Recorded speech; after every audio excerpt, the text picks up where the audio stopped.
பகவான் பெரும் கருணையோடு அவருடைய திவ்ய மங்கள நாமத்தோடு இதை ஆரம்பித்து வைத்திருக்கிறார். நாம் எல்லோரும் பெரும் பாக்கியம் செய்தவர்கள். பகவானுடைய இந்த பெருங்கருணையை கொண்டாடி மனதில் நிறுத்தி இந்த நாள் முழுவதையும் எவ்வளவுக்கு எவ்வளவு முடியுமோ அத்தனை கத்தனை அவருடைய நாமத்தினால் நிரப்புவோம். ஒரு புதிய நாள் 24 மணி நேரங்களோடு அள்ளி கொடுத்திருக்கிறார் பகவான். இதை எப்படி நாம் செலவிடுவது என்பது நம் கையில் இருக்கிறது. வாழ்க்கையின் லட்சியம் கடவுள்தான், வேறு எதுவுமே இல்லை என்று திரும்ப திரும்ப நமக்கு சொல்லிக் கொடுத்திருக்கிறார். இன்றைய பிரார்த்தனையை பகவானிடம் சமர்ப்பிக்கும் முன்பு அவருடைய நாம தாமரைகளை நாம் நன்றியோடு சமர்ப்பித்து விட்டோம்.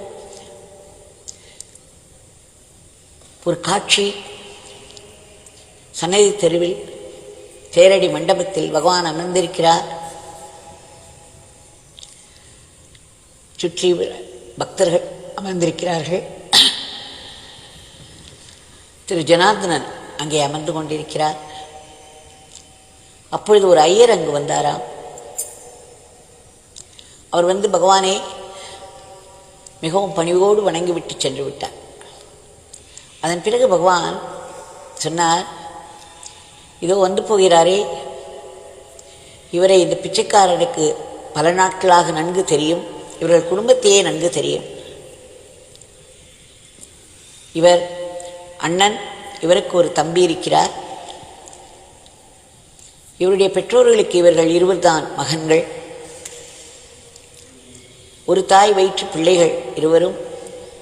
ஆயினும் இதோ வந்து சென்றாரே, இவர் தன்னுடைய 2 மகன்களோடு நன்றாக இருக்கிறார்.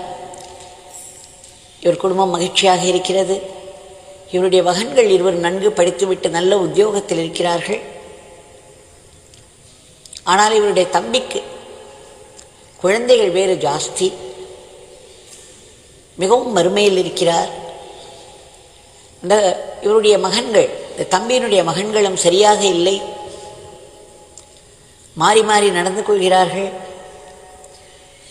அவர்கள் மிகவும் கஷ்டப்படுகிறார்கள். இந்த பிச்சைக்காரன் வியந்து போவான். ஒரு தாய் வயிற்று பிள்ளைகள், ஒரே ஒரு சூழ்நிலையில் வளர்ந்தவர்கள். ஆயினும் அண்ணன் சௌகரியமாக இருக்கிறார், அவருடைய குழந்தைகள் நன்கு படித்து நல்லபடியாக இருக்கிறார்கள். ஆனால் தம்பிக்கு ஏன் இந்த துக்கம், இத்தனை கஷ்டம், இத்தனை வறுமை? இந்த பிச்சைக்காரர் வியந்து கொண்டே இருந்தார். பிறகு ஒரு நாள் இவரிடம் கேட்டார், எதனால் இப்படி? ஒரே தாய் வயிற்று பிள்ளைகள், ஒரே சூழ்நிலையில் வளர்ந்தவர்கள். உடனே இந்த பக்தர் என்ன சொன்னார் தெரியுமா ஜனார்தனன்? அவர் சொன்னார், வேறு எந்த வித்தியாசமும் நான் பார்க்கவில்லை, ஆனால் ஒன்று உண்டு. தினமும் ஸ்ரீராம ஜெயம் நான் எழுதி வருகிறேன். பல வருடங்களாக அந்த நாமத்தினால் வந்த விளைவாக இது இருக்கலாம். பார்த்தாயா ஜனார்தனா, ஸ்ரீராம ஜெயம் இவர் எழுதி வந்தார். இறைவனுடைய நாமத்தை இவர் எழுதி வந்து கொண்டிருக்கிறார். இவருடைய வாழ்க்கை எப்படி இருக்கிறது, இவருடைய குடும்பம் எப்படி இருக்கிறது, அதை பற்றிய கவலை ஏதும் இல்லாமல் இவருடைய தம்பியானவர் வேறு மாதிரியாக இருந்தார்.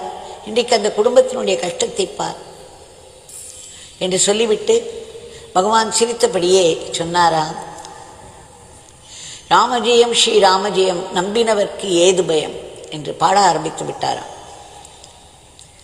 நாம் எல்லோரும் இதை மனதில் கொள்ள வேண்டும். நாம ஜபம், இறை நாம ஜபம் நம்பினவர்க்கு ஏது பயம். அந்த நாம ஜபத்தை சதா நாம் செய்து கொண்டே இருந்தோமானால், நாம சங்கீர்த்தனமாகவோ அல்லது ஜபமாகவோ அதை செய்து கொண்டே இருந்தோமானால், ஓரளவுக்காவது செய்ய முடிந்த அளவிற்காவது செய்து வந்தோமானால், இக பரம் 2 வாழ்க்கையிலுமே நமக்கு சுகம் மேலும் சௌகரியம் மேலும். இதை மிக அழகாக ஒரு சின்ன காட்சியில் ஒருவர் வந்து போனதை வைத்து பகவான் மிக எளிதாக சொல்லிவிட்டார். இதை நாம் மனதில் கொண்டாடி நம்மால் முடிந்த அளவுக்கு எத்தனை நாம் மிகவும் பிஸியாகத்தான் இருக்கிறோம். 24 மணி நேரங்களை அள்ளி கொடுத்திருக்கிறார் பகவான் என்று சொன்னேன். 24 மணி நேரம் நமக்கு போதவில்லை. சாப்பிடுவதற்கும் தூங்குவதற்குமே நிறைய நேரமாகிவிடுகிறது. மீதி உள்ள நேரத்தில் நாம் பணம் சம்பாதிக்க வேண்டியிருக்கிறது, அலுவலகத்திற்கு ஓட வேண்டியிருக்கிறது. இதற்கு நடுவே வீட்டில் எத்தனையோ பிரச்சனைகள். இவற்றிற்கெல்லாம் நடுவே இறைவனுக்கு எங்கே நேரம் இருக்கிறது என்று கேட்கிறோம். ஆனால் அந்த இறைவனுக்கென்று ஒரு சிறிது நேரமாவது ஒதுக்கினால்தான் மீதி இருக்கும் நாள், மீதி இருக்கும் பொழுது நன்றாக கழியும் என்பதை நாம் நினைவில் வைத்துக் கொள்ள வேண்டும். இன்றைய பிரார்த்தனையை பகவானிடம் சமர்ப்பிப்போம். பகவான், இந்த இடத்தில் சக்தி வாய்ந்த இந்த சன்னதியில் செய்து கொள்ளும் ஒரு பிரார்த்தனையும் வீணாகாது. பகவானிடம் நாம் கெஞ்சி கேட்போம். அது ஒன்றுதான் நம்மால் செய்ய முடியும். ஆனால் அதை நாம் செய்ய வேண்டும். மனதில் எழக்கூடிய எதிர்மறை எண்ணங்களை எல்லாம் நாம் விலக்க வேண்டுமானால் பகவானிடம் வேண்டிக் கொள்ள வேண்டும். பகவானுடைய நாமத்தை நாம் சொல்லியபடியே இருக்க வேண்டும். நாமத்திற்கு அத்தனை ஒரு பலன் உண்டு. உடல் நோயாளியோ மன நோயாளியோ இதற்கெல்லாம் காரணம் நம்முடைய பழைய கெட்ட கர்மாக்கள் தான்.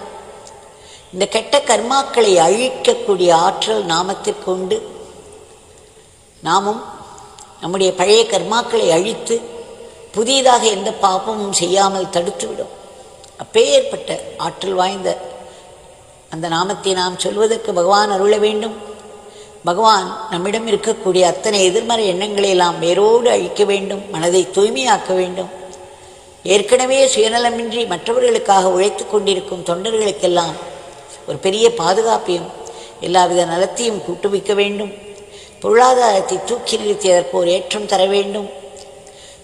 எப்பொழுதும் தங்களுடைய திவ்ய மங்கள நாமத்தை நாங்கள் உச்சரித்தபடி இருக்க வேண்டும். ஒரு நாமம் கூட வீணாகாது என்று சொல்லியிருக்கிறீர்கள். தங்கள் கைகளில் மட்டுமே ஒரு சிறந்த கருவியாக நாங்கள் செயல்பட்டு எங்களுடைய அன்றாட வாழ்க்கையை தங்களுக்கு அர்ப்பணமாக செய்து வர வேண்டும்.